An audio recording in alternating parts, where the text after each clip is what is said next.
Hey, it's Iris. Today I'll be showing you a tutorial of how I made this beautiful seashell mermaid bra. Mermaid bras can be quite expensive, so I hope this tutorial can help mermaids who are a bit tight on the financial situation.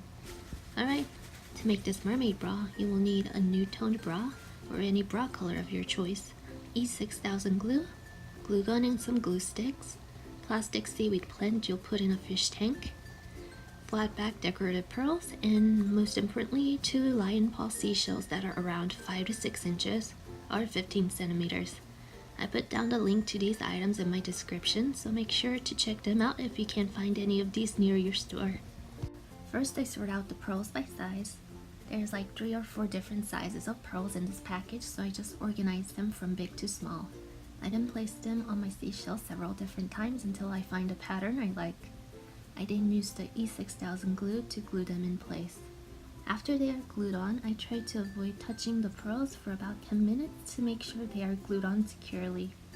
While I'm waiting for them to dry, I do the same thing for my other seashell and let them both dry.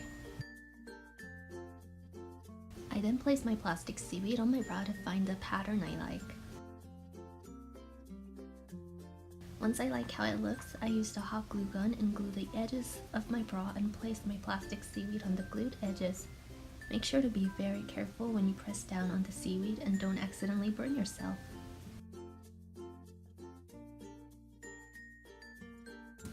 After I glue on seaweed on all the edges, I then place my seashell on the bra and turn it around different angles until I find my liking. I then glue the bottom of my seashell with my hot glue gun and E6000 to secure it onto my bra. My bra is now very heated from the hot glue, so I use my leftover lion paw seashell to press down my bra so it sticks better to the hot glue. Repeat this step on your other bra, and now you have a beautiful and sturdy mermaid bra.